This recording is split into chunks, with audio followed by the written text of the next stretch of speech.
ونعوذ بالله من شرور أنفسنا ومن سيئات أعمالنا من يهده الله فلا مضل له ومن يضلل فلا هادي له أشهد أن لا إله إلا الله وحده لا شريك له وأشهد أن محمدا عبده ورسوله قال الله تعالى يا أيها الذين آمنوا اتقوا الله حق تقاته ولا تموتن إلا وأنتم مسلمون أما بعد. Melanjutkan kajian kitab Bulughul Maram yang ditulis oleh Imam Ibnu Hajar Al-Asqalani rahimahullahu ta'ala. Dan kita masih berada di dalam bab salat berjamaah dan imamah. Kita masuk hadis ke-429. Wa an Zaid bin Thabit radhiyallahu anhu qala ihtajara Rasulullah sallallahu alaihi wasallam hujratan bi khasafatin fa shalla fiha. Nabi sallallahu alaihi wasallam pernah membuat bilik atau kamar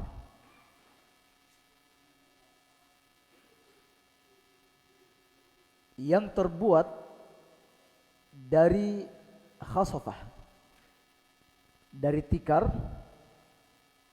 dari anyaman daun korma.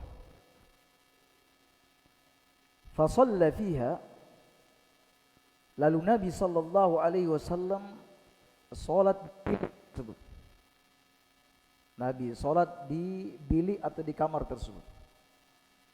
Dalam riwayat yang lain, dalam riwayat Abu Daud, ihtajara Rasulullah fil masjid hujratan, bahwa bilik tersebut beliau buat di dalam masjid. Beliau membuat bilik, membuat kamar di dalam masjid.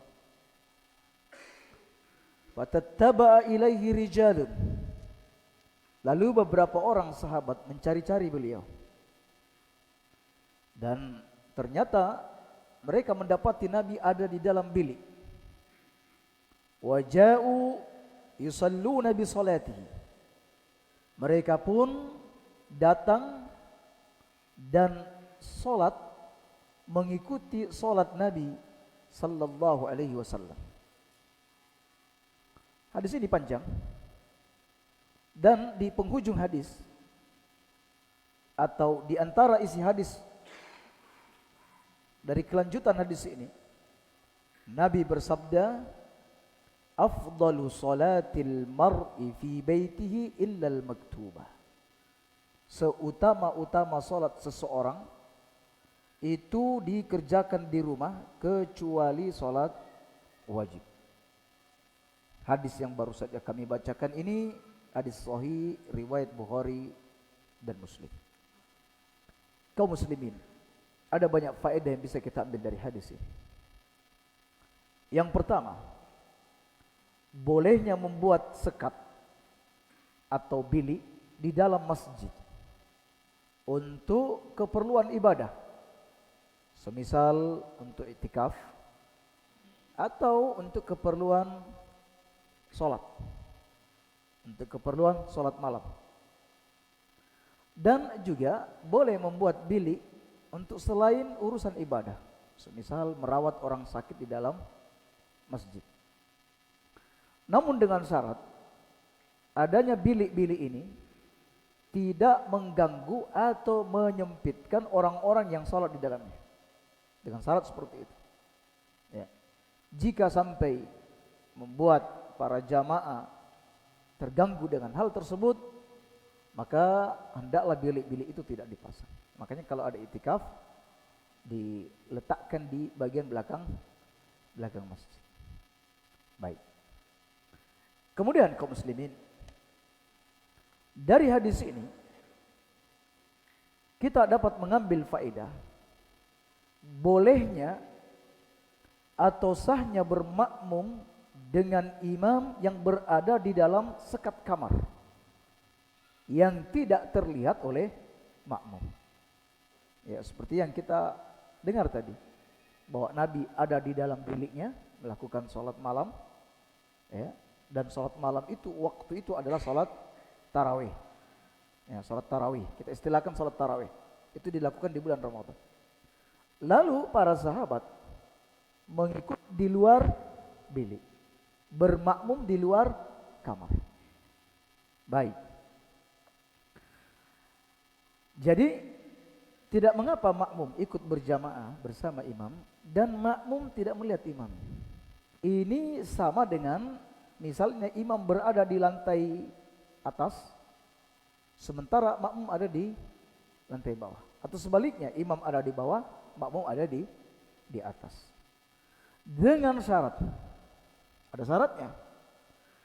Bacaan takbir imam alias komando imam itu terdengar oleh makmum, atau jika tidak mendengar, ia bisa melihat gerak-gerik makmum yang ada di belakang imam. Itu syaratnya. Imam Nawawi berkata, syarat sahnya berjamaah atau bermakmum adalah makmum mengetahui gerakan perpindahan imam. Apakah melihat langsung, atau hanya mendengar suaranya, atau hanya melihat orang yang berada di belakang imam.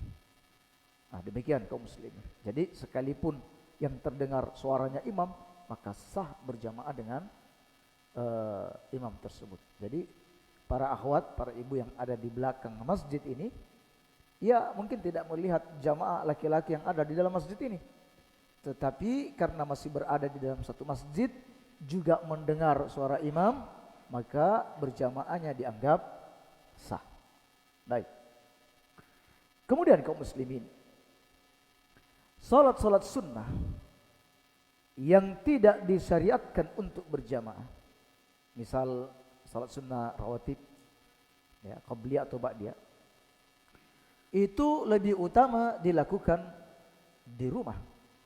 Karena Nabi bersabda di penghujung hadis, afdalu salatil mar'i fi baitihi, seutama-utama salat seseorang itu di rumahnya. Adapun untuk salat-salat sunnah yang memang disyariatkan untuk berjamaah, semisal salat gerhana, termasuk salat tarawih, maka lebih utama dilakukan di masjid. Khusus untuk salat tarawih kaum muslimin, ada sebagian ulama yang mengatakan bahwa tarawih itu baiknya dilakukan di rumah, berdasarkan keumuman hadis, seutama-utama salat itu di rumah, kecuali salat wajib. Tarawih bukan salat wajib, oleh karena itu lebih utama dilakukan di rumah. Tetapi kaum muslimin, pendapat yang benar, pendapat yang unggul, bahwa salat tarawih itu lebih utama dilakukan di masjid. Lebih utama di masjid. Alias boleh di rumah, tetapi lebih utama di masjid. Dengan dua pertimbangan. Satu, Rasulullah sallallahu alaihi wasallam tidak mencegah para sahabatnya yang ikut berjamaah bersama beliau, dan beliau berjamaah bersama sahabatnya selama beberapa hari. Lalu beliau menghentikan lantaran khawatir salat tarawih ini diwajibkan oleh Allah Subhanahu wa taala. Oleh karena itu tidak betul ketika ada orang yang membuat contoh bid'ah mengangkat kasus ini, bahwa Umar mengumpulkan para sahabat tarawih di masjid. Ini kan bid'ah. Karena kata Umar ini adalah senikmat-nikmat bid'ah, padahal Nabi sallallahu alaihi wasallam sudah melakukan salat tarawih di masjid beberapa hari. Ya, mari kita simak kelengkapan hadis yang kita baca tadi. Kata Aisyah radhiyallahu anha, anna Rasulullah sallallahu alaihi wasallam shalla dzata lailatin fil masjid. Pernah Nabi di satu malam beliau salat di masjid, yakni salat malam di bulan Ramadan, atau kita istilahkan salat tarawih. Jadi istilah salat tarawih ini hanya datang dari para ulama. bukan datang dari Nabi sallallahu alaihi wasallam. Ya, tetap namanya salat malam. Nabi pernah melakukan salat malam di bulan Ramadan. Fa shalla bi salatihi nasun. Lalu orang-orang pun mengikuti salat beliau. Thumma shalla minal qabilah. Keesokannya Nabi kembali salat. Fa kathuran nas, dan orang-orang pun semakin banyak mengikuti salat Nabi sallallahu alaihi wasallam, berarti sudah 2 malam. Summa ijtama'u min al-lail ats-tsalitsah aw ar-rabi'ah. Lalu orang-orang kembali berkumpul dalam jumlah yang besar di malam yang ketiga atau di malam yang keempat. Ada keraguan perawi, ini malam ketiga atau malam keempat. Falam yakhruj ilaihim Rasulullah sallallahu alaihi wasallam. Namun Nabi yang diharap-harap, yang dinanti-nanti, yang ditunggu-tunggu untuk mengimami para sahabat untuk malam yang ketiga atau keempat ini gak keluar-keluar. Bahkan ada sebagian di antara mereka yang mengetuk pintu, namun tidak mendapat tanggapan. Falamma asbaha, keesokan harinya di waktu subuh, kata Nabi, qad ra'aitu alladhi sana'tum. Saya tahu apa yang kalian lakukan.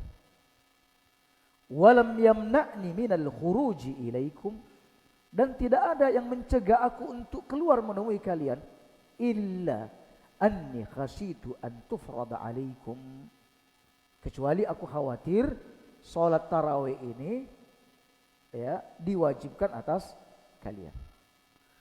Wadzalika fi Ramadan, dan kisah ini terjadi di bulan Ramadan. Jadi ini pertimbangannya bahwa berjamaah itu lebih utama di mana? Di masjid untuk salat tarawih. Ya kecuali nanti kalau di masjid ini imamnya misalnya tidak beres salatnya, ia tidak memperhatikan rukun dan syarat, maka tentu lebih utama Anda lakukan di rumah.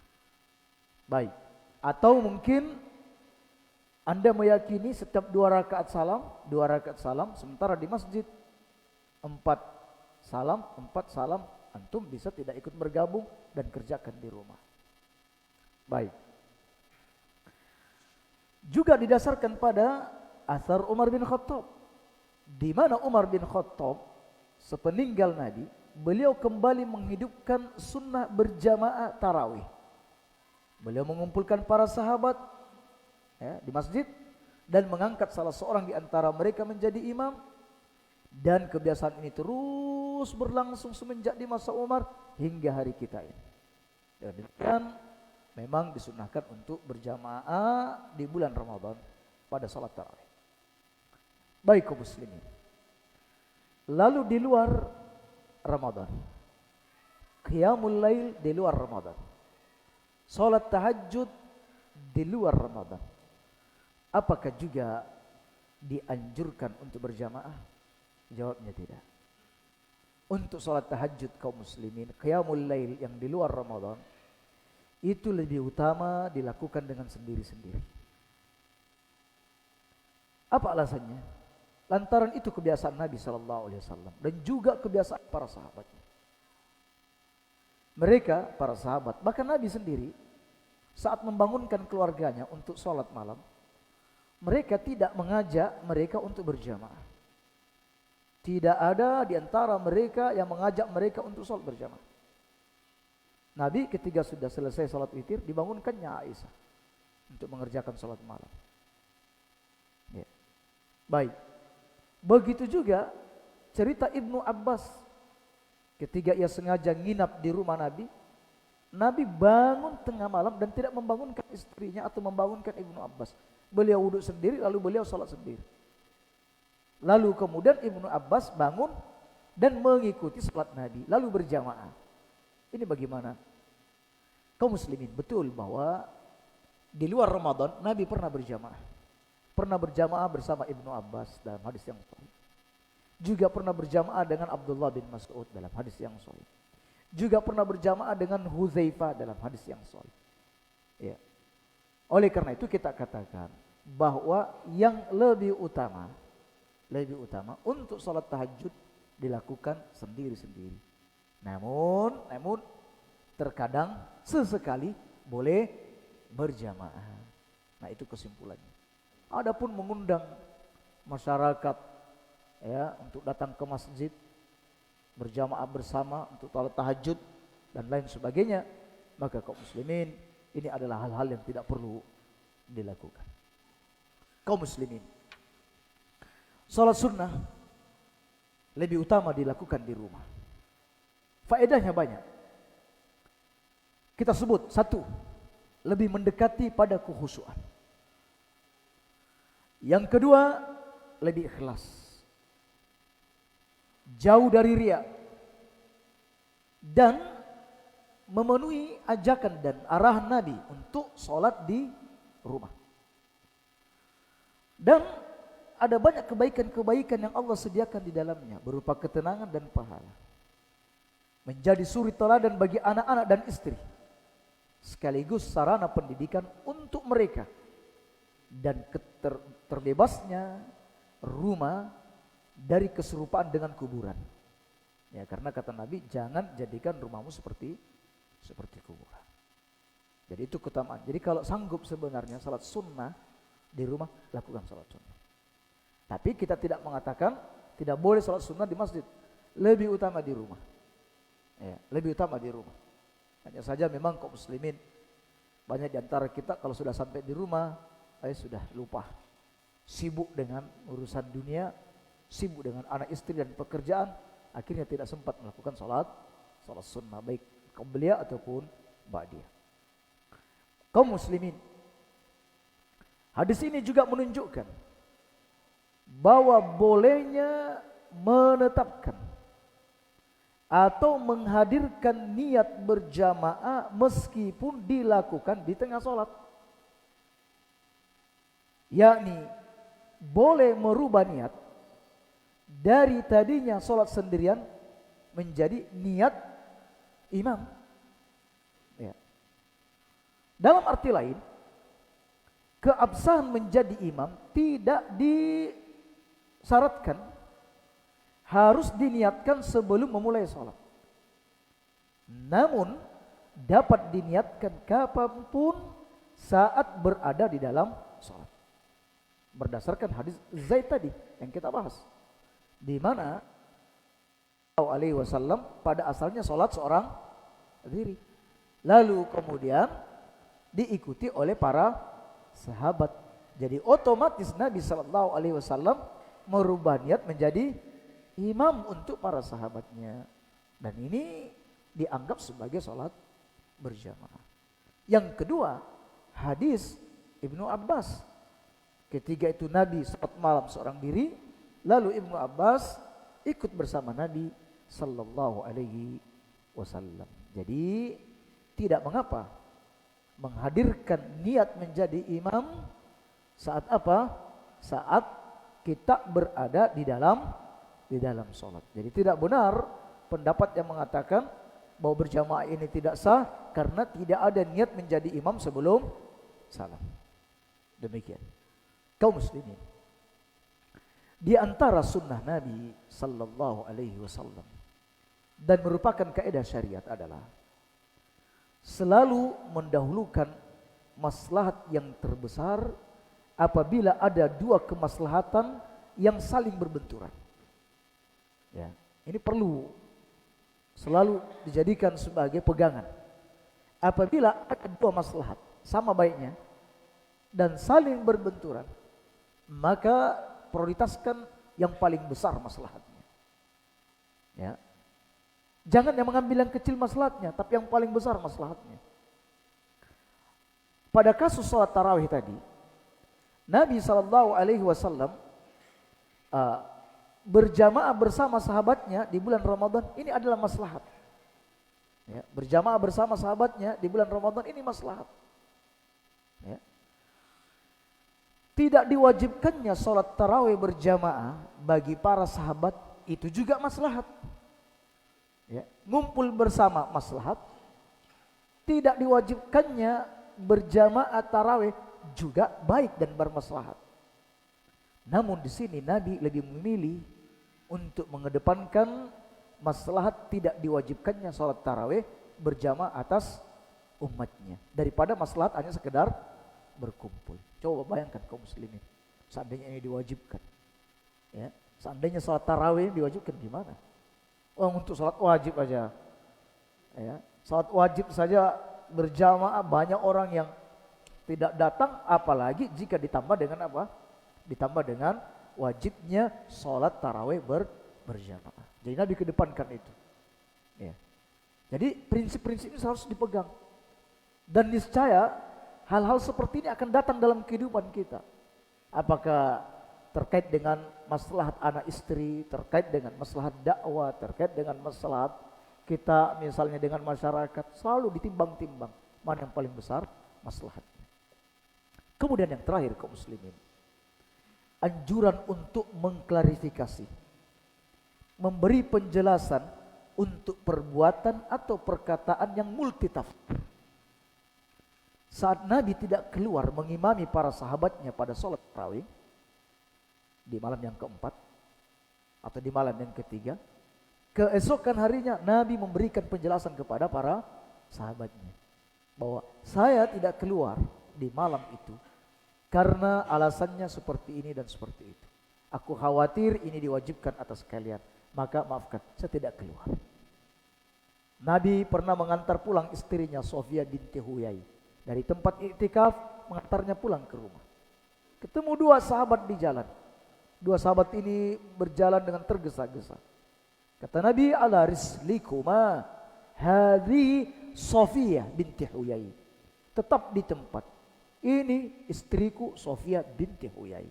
Katanya, ya Rasulullah, siapa yang berburuk sangka denganmu ya Rasulullah? Kata Nabi, sesungguhnya setan itu masuk ke dalam tubuh manusia melalui peredaran darah. Aku khawatir setan masuk dan membisikkan sesuatu yang tidak di dalam jiwa. Jadi kalau kita mengeluarkan semacam statement, perbuatan, perkataan, atau bahkan mungkin tulisan di grup misalnya, dan ini multitafsir dan menjadi keributan dan kehebohan bagi para pembaca, maka segera klarifikasi. Itu adalah akhlak yang mulia dari seorang muslim. Demikian kaum muslimin, faedah yang bisa kita ambil dari hadis yang ke-429. Hadis berikutnya 430.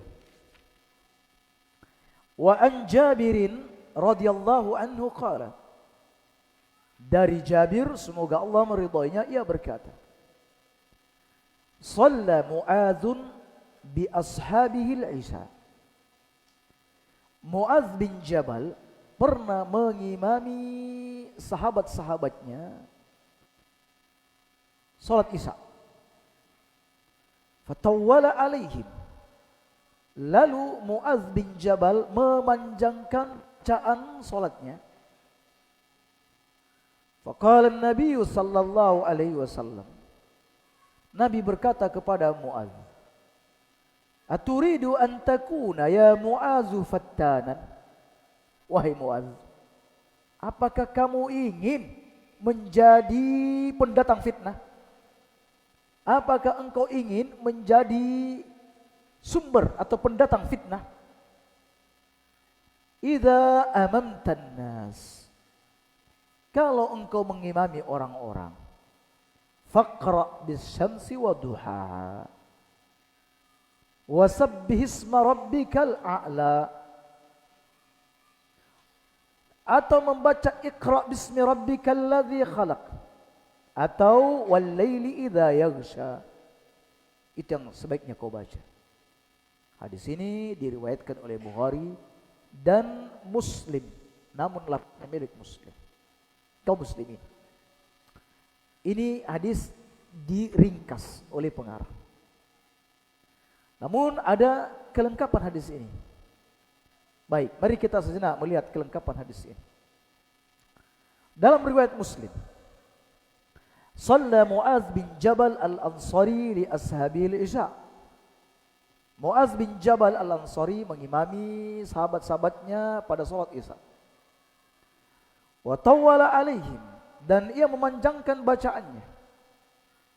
Fansarafa rajulun minna fasalla. Lalu seseorang dari kami, yakni seorang dari jamaah, insarf, keluar dari jamaah. Fasalla, lalu dia salat seorang diri. Istilahnya dalam bahasa fikih mufaraqah. Jadi dia memisahkan diri dari jamaah lalu salat sendiri.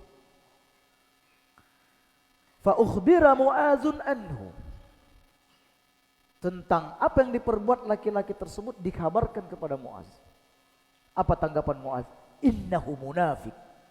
Dia itu laki-laki munafik. Sudah, ini ketegasan dari Mu'adz. Dia itu laki-laki munafik. Falamma balaga dzalika ar-rajul dakhala ala Rasulillah sallallahu alaihi wasallam fa akhbarahu ma qala Mu'adz. Ketika sampai berita itu di telinganya laki-laki tadi, ya, sampai di telinganya, menurut satu riwayat dia adalah Hazm, ya, dia adalah seorang sahabat yang bernama Hazm.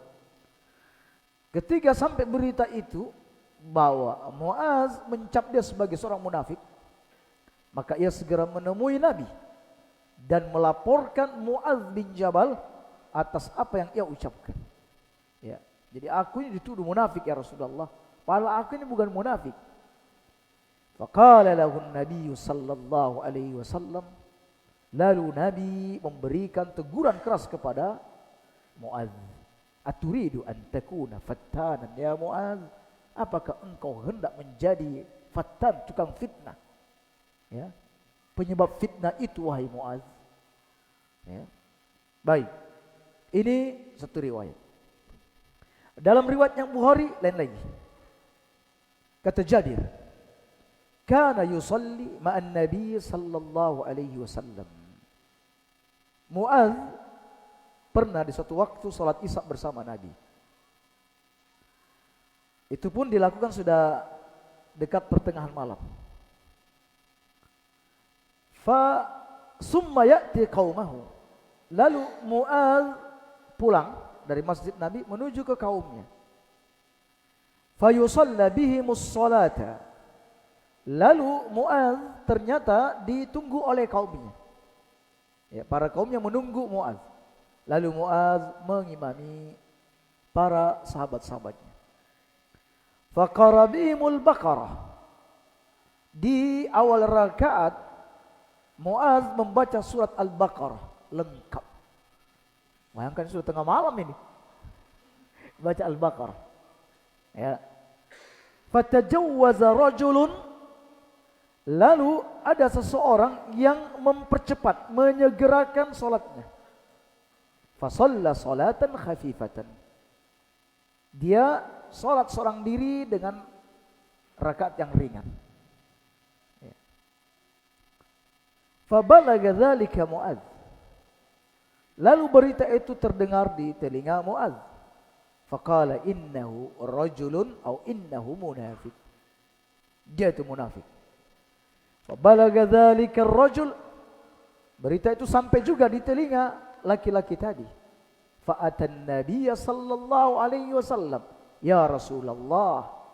Lalu laki-laki ini mendatangi Nabi, lalu mengklarifikasi dan menceritakan mengapa dia memilih untuk memisahkan diri. Ya Rasulullah, inna qaumun na'malu bi aidina. Kami ini pekerja keras ya Rasulullah. Nasqi binawadihina. Kami menyiram kebun-kebun kami dengan onta kami. Ya, kami menyiram tanaman dengan onta-onta kami. Wa inna Mu'adzan shalla binal bariha faqara al-Baqarah. Ya. Ini kebetulan lewat, orang baru mau sholat, ikut gabung, dan ini sudah malam ya, orang sudah kerja keras, capek, sudah lelah. Loh kok baca surat Al-Baqarah? Ya. Ya. Ini alasan kenapa dia mundur. Mungkin kita tidak membayangkan sepanjang apa sih kok mundurkan diri, ternyata baca surat Al-Baqarah. Ya, baik kaum muslimin. Lalu faedah apa yang bisa kita ambil dari hadis ini? Ada banyak sekali faedah yang penting dan berharga dari hadis ini. Yang pertama kaum muslimin, orang yang salat wajib boleh berimam kepada imam yang salat sunnah. alias boleh beda niat. Atau orang atau imam yang sholat sunnah boleh mengimami orang yang sedang sholat wajib. Dasarnya adalah hadis Muaz di atas. Dan juga hadis Amr bin Salamah. Kata Amr bin Salamah, "Fakuntu a'ummuhum wa ana ibnu 6 sinin atau 7 sinin." Dahulu aku pernah mengimami mereka para sahabat dan usiaku ketiga itu 6 atau 7 tahun. Sebagaimana yang kita ketahui bahwa anak kecil itu belum terkena kewajiban sholat, tidak wajib dia sholat. Ya, yang wajib itu orang-orang yang sudah balik. Dan ini Amr bin Salamah dia mengimami orang-orang yang dewasa. Alias bahwa orang yang hanya sekedar sholat sunnah boleh mengimami orang yang melakukan sholat wajib. Baik, kaum muslimin. Sebaliknya, orang yang sholat sunnah boleh berimam kepada imam yang sholat wajib. Ya. Berdasarkan hadis Yazid bin Aswadi, ini sudah kita pernah bahas, tentang 2 orang yang berada di masjid namun tidak ikut bergabung berjamaah bersama Nabi.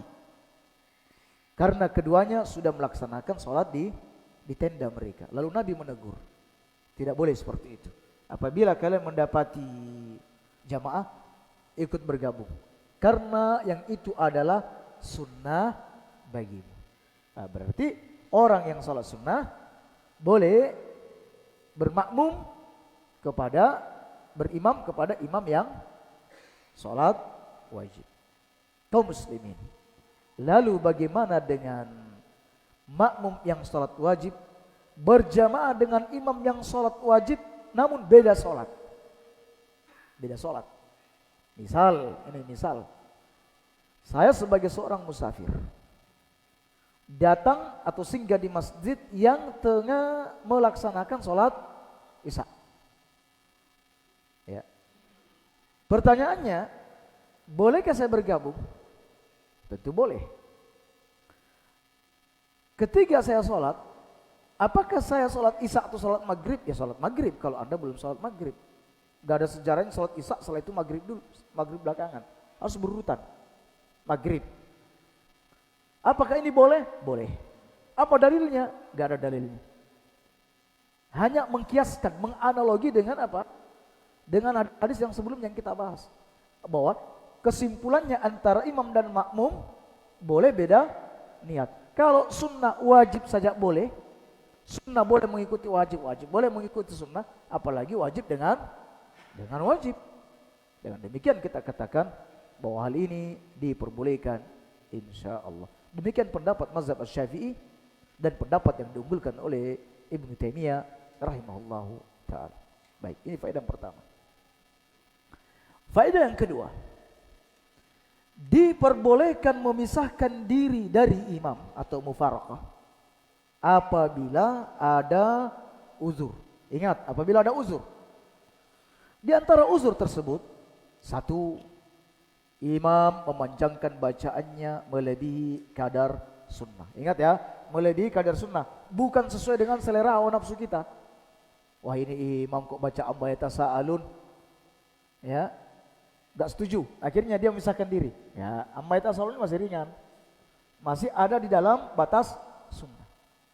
Ya, jadi imam terlalu panjang hingga melewati kadar yang disunnahkan. Yang kedua, boleh mufaraqah apabila imam terlalu cepat dalam pelaksanaan sholat sehingga rukun sholatnya, misal ruku, sujud gak sempurna, tinggalkan sudah, mufaraqah. Boleh? Kalau kepanjangan saja boleh, apalagi yang tidak sempurna ruku dan sujudnya, langsung mufaraqah. Kemudian yang ketiga, tertahan buang air besar dan buang air kecil, atau hendak membuang gas, membuang angin. Ini mau tidak mau pasti kalau keluar ini, kalau dilepas ini. Oleh karena itu pisahkan diri, mufaraqah. Ya. Pisah dari imam lalu buang air, buang angin di luar. Yang keempat, rakaat makmum lebih sedikit dari bilangan rakaat imam. Kayak kasus sholat maghrib dengan sholat isya. Saya sebagai makmum 3 rakaat, imam 4 rakaat. Ketika bilangan rakaat saya sudah mencapai rakaat yang ketiga, 3 rakaat, maka tentu saya tidak mengikuti rakaat berikutnya karena imam 4 rakaat. Sementara saya mengerjakan sholat maghrib. Dalam kondisi seperti ini kaum muslimin kita boleh mufarakah, yaitu salam. Kalau anda hendak menjamak sholat tinggal mengikuti rakaat yang tersisa yang dimiliki oleh imam, dan kita meniatkan untuk sholat isya. Baik. Kemudian uzur yang lain kaum muslimin, musafir khawatir ketinggalan rombongan. Ya. Ini terlalu lama mereka menunggu, imamnya bacaannya ya walaupun tidak terlalu panjang tapi lumayan panjang. Sementara rombongan sudah mau bergerak, maka anda boleh mufarakah. Atau ini khawatir dengan menunggu pelaksanaan sholat berjamaah, ya, menunggu sampai 10-15 menit untuk menunggu iqamah, terlalu lama, maka bolehlah sholat di luar. Ini tidak ada sangkut pautnya dengan mufarakah. Alias kalau dalam sholat saja dia boleh memisahkan diri karena khawatir ketinggalan rombongan, apalagi kalau ini iqamah belum dikumandangkan. Dia boleh sholat di pojok masjid, lalu sholat itu pergi sebelum di masjid diselenggarakan sholat jamaah. Itu kalau ada uzur. Atau kaum muslimin khawatir kehilangan kendaraan atau harta, sholat was-was. Tadi motor kayaknya belum di kunci leher, belum ditenggok kayaknya. Atau saya meninggalkan dompet di motor atau tas di motor, sudah mufarakah, tidak apa-apa, demi untuk menyelamatkan harta. Ya. Atau kaum muslimin mengantuk hebat, ngantuk sekali, sudah tidak berdaya, sudah enggak kedengaran apa yang dibaca oleh imam, sudah mufarakah, tinggalkan berjamaah. Terus apa lagi faedahnya kalau enggak mengerti bacaan imam? Ya. Baik. Jadi itu hal-hal yang diperbolehkan mufarakah karena ada uzur. Kaum muslimin, adapun memisahkan diri dari imam tanpa uzur, maka batal salatnya dengan alasan. Alasannya kenapa batal? Karena ini penyelisihan terbesar atas imam. Penyelisihan terbesar atas imam. Nabi bersabda, innama ju'ilal imam yu'tamma bih. Imam itu diangkat untuk diikuti. Fala takhtalifu alaih. Jangan menyelisih imam. Nah, berarti kalau dia sudah bubar di luar, berarti menyelisih imam. Salatnya batal. Yang kedua, salat berjamaah itu wajib hukumnya. Dan tidak diperkenankan memutuskan perkara wajib tanpa adanya uzur. Kalau tidak ada uzur, tidak boleh dibatalkan kewajiban itu. Dan yang ketiga, sikap keras yang ditunjukkan oleh Mu'adz ketika ia berkata, munafik ente, anda munafik. Dan Nabi tidak mengingkari cap seperti itu. Nabi hanya mengingkari Mu'adz karena beliau terlalu memanjangkan salat. Adapun dia ngecap sahabat munafik, Nabi tidak mengingkarinya. Tuduhan itu tidak benar. Baik kaum muslimin, pertanyaan yang lebih penting dari itu, apabila seorang memisahkan diri dari imamnya, apakah ia menyudahi sholatnya tersebut dengan salam, lalu mengerjakan sholat yang baru? Misalnya ini terlalu lama, Assalamualaikum, Assalamualaikum. Lalu setelah itu dia berdiri di pojok masjid, lalu kemudian memulai sholat yang baru. Sholat isya-nya mulai dari rakaat yang pertama. Atau dia hanya memisahkan diri dengan meneruskan sholatnya tanpa mengikuti imam. Jadi imamnya misalnya lagi membaca Al-Baqarah, ya, belum tuntas, masih di pertengahan, dia langsung ruku. Allahu Akbar. Sami Allahu liman hamidah. Alias dia sudah niat mufarakah, enggak sama sudah dengan imam. Lalu kemudian imamnya baru mendekati khatam atau belum dekat khatam Al-Baqarah, dia sudah salam. Assalamualaikum, assalamualaikum. Setelah itu pergi. Ini mana yang benar? Begini atau begitu? Baik, kaum muslimin, untuk persoalan ini agak pelik sedikit. Ulama berbeda pendapat tentang itu.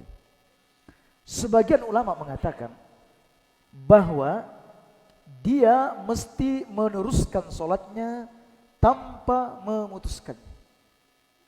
Hanya percepat saja. Sudah tidak mengikuti imam, itu saja. Tapi tidak membatalkan sholatnya. Dengan alasan semua hadis-hadis yang menceritakan tentang peristiwa Mu'adz ini, tidak ada berita bahwa sahabat ini memutuskan sholat, tetapi hanya ungkapan berpaling atau keluar dari jamaah, atau mempercepat atau menyegerakan sholatnya.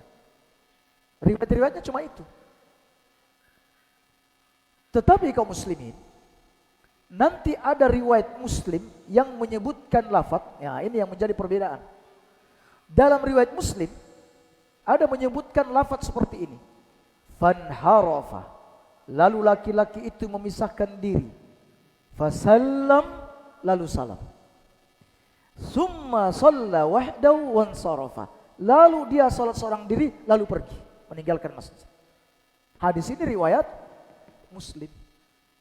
Lah kalau memang ada riwayatnya, terus kenapa harus berbeda pendapat? Nah, ini menjadi pertanyaan. Kalau memang ada riwayat Muslim, ini riwayat Muslim bahwa laki-laki ini salam, lalu salat seorang diri, lalu kemudian pergi. Ya. Kalau memang ini riwayat Muslim, terus kenapa harus ada perbedaan pendapat? Yang menjadi soal kaum muslimin. Ini hadis ini, semua periwayatan-periwayatannya itu tidak menyebutkan salam. Ya. Ia tidak menyebutkan salam. Yang menyebutkan salam ini hanya riwayat Muslim. Ya, hanya riwayat Muslim. Di mana ya, Muhammad bin Abbad, gurunya Imam Muslim, ya. Muhammad bin Abbad, gurunya Imam Muslim, itu berkesendirian dalam meriwayatkan lafaz ini dari Sufyan bin Uyainah. Jadi ini Muslim, ini Muhammad bin Abbad, ini Sufyan bin Uyainah. Baik. Sementara murid-murid Sufyan bin Uyainah yang lainnya, ya, itu tidak ada yang meriwayatkan seperti itu. Ya. Tidak ada yang meriwayatkan demikian. Bahkan mereka yang istilahnya para hufad yang hafalannya lebih kuat itu juga tidak meriwayatkan hal tersebut. Sehingga kalau dalam ilmu mustalah hadis, dalam ilmu hadis, ini namanya nyeleneh, saz. Ini namanya saz. Dan hadis saz itu adalah tidak sahih. Seperti yang pernah kita bahas di waktu sifat salat Nabi tentang apakah ketika orang bertasahud menggerak-gerakkan jari telunjuknya atau tidak. Ya. Dari sekian sahabat, ya, tidak ada yang meriwayatkan tentang menggerak-gerakkan telunjuk. Ada satu sahabat dari Wa'il bin Hujr, ya, yang diterima oleh Asim bin Kulaib, Asim. Ya. Kemudian murid-murid Asim ini ada satu yang meriwayatkan menggerak-gerakkan, sementara murid yang lainnya yang memiliki hafalan yang lebih kuat tidak ada yang menyebutkan tentang gerak-gerak. Hanya sekedar memberikan isyarat telunjuk. Nah, ini disebut dengan saz dalam ilmu mustalah hadis. Jadi walaupun yang meriwayatkan ini orang yang terpercaya, tetapi dia menyelisih orang-orang yang lebih terpercaya dan lebih banyak, maka dikategorikan sebagai hadis saz. Ya. So misal, ya, ibaratnya kalau bilang Sabtu depan ada kajian, ya, plus ada kerja bakti sehabis pengajian. Tidak ada orang yang menceritakan itu, tapi ada satu orang dari jamaah ngomong seperti itu. Habis kajian kerja bakti, dia sendiri yang ngomong. Sementara jamaah-jamaah yang lain, sak panitianya, tidak ada yang menceritakan hal tersebut. Nah, ini yang disebut dengan saz. Dan hadis saz ini adalah tidak sahih. Oleh karena itu Imam Nawawi berkata, Kebanyakan ahli hadis memposisikan tambahan seperti ini, yaitu lalu salam, sebagai tambahan saz. Dia dhaif, lagi tertolak. Ya. Beliau juga berkata, kebanyakan ahli hadis berpendapat bahwa lafaz tersebut adalah saz, tidak dapat dijadikan sebagai hujjah sebagaimana yang diisyaratkan oleh Imam Al-Baihaqi. Jadi Imam Nawawi mengatakan juga ini sebagai hadis yang saz. Syekh Ibnu Utsaimin berkata, kalimat fasallam, lalu orang itu salam, diriwayatkan secara berkesendirian oleh Muhammad bin Abbad, gurunya Muslim, dan ini dianggap saz lantaran di semua lafaz-lafaz hadis tidak ada kalimat tersebut kecuali dari jalur Muhammad bin Abbad ini. Ya. Dan demikian kaum muslimin, pendapat yang rajih. Ya. Kami lebih mengunggulkan pendapat bahwa ini memang masuk dalam kategori saz. Alias kalau mau mufaraqah, maka antum mufaraqahnya hanya mufaraqah tidak mengikuti imam. Ya, tidak mengikuti imam, bukan membatalkan sholat. Jadi teruskan sholatnya, tetapi tidak mengikuti gerakan imam. Pertanyaannya, apakah ketika saya berada di barisan terdepan, apa tetap begitu? Atau mundur ke belakang? Dikhawatirkan kalau antum ada di depan, malah ini jadi musibah besar. Nyeleneh. Ya, ini nyeleneh. Oleh karena itu bisa mundur. Tidak berbalik belakang. Untuk mundur sampai berada di barisan terbelakang, lalu sholat di belakang jamaah. Nah, demikian. Baik kaum muslimin. Kesimpulan yang keempat, meninggalkan sholat berjamaah termasuk dari sifat munafik.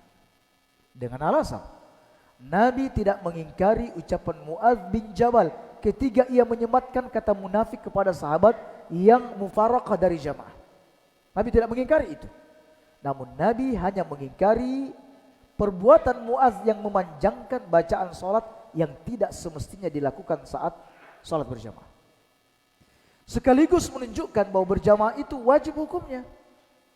Sebab jika Nabi membenarkan istilah munafik bagi yang memisahkan diri dari jamaah, maka menceburkan diri ke dalam kemunafikan adalah haram, maka menjadilah sholat jamaah itu wajib hukumnya.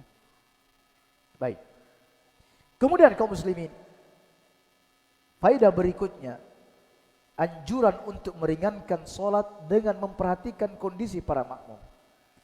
Untuk sholat isya dianjurkan membaca surat Awsatul Mufassal.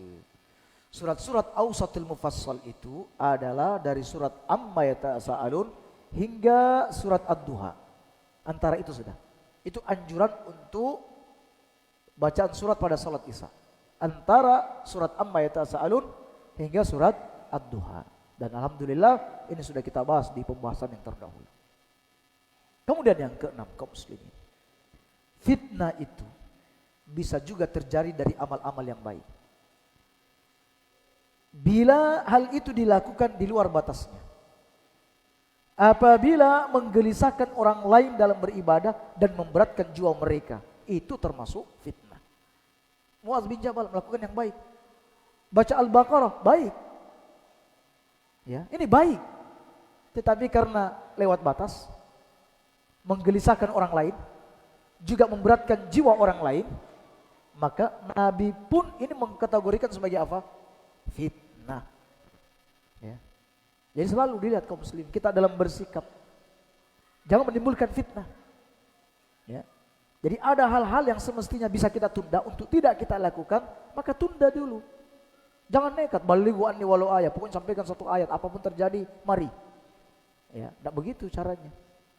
Ya, melihat ini kira-kira mendatangkan fitnah atau tidak. Sekalipun itu amalan yang baik. Kemudian kaum muslimin, bahwa adanya hajat terhadap urusan dunia termasuk uzur dalam meringankan sholat. Adanya hajat terhadap urusan dunia termasuk uzur dalam meringankan sholat. Alasannya karena sahabat yang mufaraqah tadi, mufaraqah memisahkan diri, itu dia ada dalam keletihan. habis bekerja keras. Ya. Jadi disebutkan dalam hadis, aqbala rajulun binadihain. Ada seorang laki-laki datang dengan membawa 2 ontanya. Dan malam sudah masuk. Lalu berbetulan dengan Muaz yang lagi sholat isya. Maka ia pun meninggalkan ontanya lalu masuk masjid dan sholat. Namun Muaz ketika itu membaca surat Al-Baqarah, alias kaum muslimin. Jadi dalam meringankan sholat tidak mengapa melihat kondisi makmum, walaupun makmumnya itu karena urusan dunia. Tidak mengapa Anda meringankan sholat mereka. Sama misalnya ketika ini masjid pasar lalu berjamaah, bukanlah hikmah seorang imam memanjangkan bacaannya di masjid pasar, di mana kebanyakan orang-orang yang sholat berjamaah di situ adalah orang-orang yang masih ingin melanjutkan jual belinya. Ya, ini malah diperpanjang, slow lagi bacanya. Ya, bacanya mungkin Ar-Rahman, ya Ar-Rahman. Padahal di belakangnya para pedagang-pedagang semua. Ini juga bisa menjadi fitnah. Jadi boleh meringankan bacaan, sekalipun mereka di belakang ini niat-niat mereka ingin bekerja terhadap urusan dunianya. Ya, demikian kaum muslimin. Dan yang terakhir, hendaklah yang menjadi imam adalah orang-orang yang memiliki keutamaan, kesolehan, ketakwaan dan ilmu, sebagaimana Muaz bin Jabal yang mengimami para sahabat-sahabatnya. Bukan orang yang fasik, suka bermaksiat untuk menjadi imam yang menampakkan secara terang-terangan dosa misalnya. Ya, ada orang yang menampakkan secara terang-terangan merokok misalnya, tapi dia tidak sungkan untuk menjadi imam. Ya, padahal perbuatan yang dia lakukan minimal. Kalau bukan haram adalah makruh. Nah seperti itu. Ada orang yang sudah jelas terlibat dengan transaksi riba, bahkan setiap hari tampak dia bermain dengan transaksi riba, tetapi dia menjadi imam untuk sholat. Nah, oleh karena itu semestinya imam yang terpilih itu adalah orang-orang yang memiliki kesolehan, ketakwaan dan juga memiliki ilmu. Demikian kaum muslimin, 2 hadis yang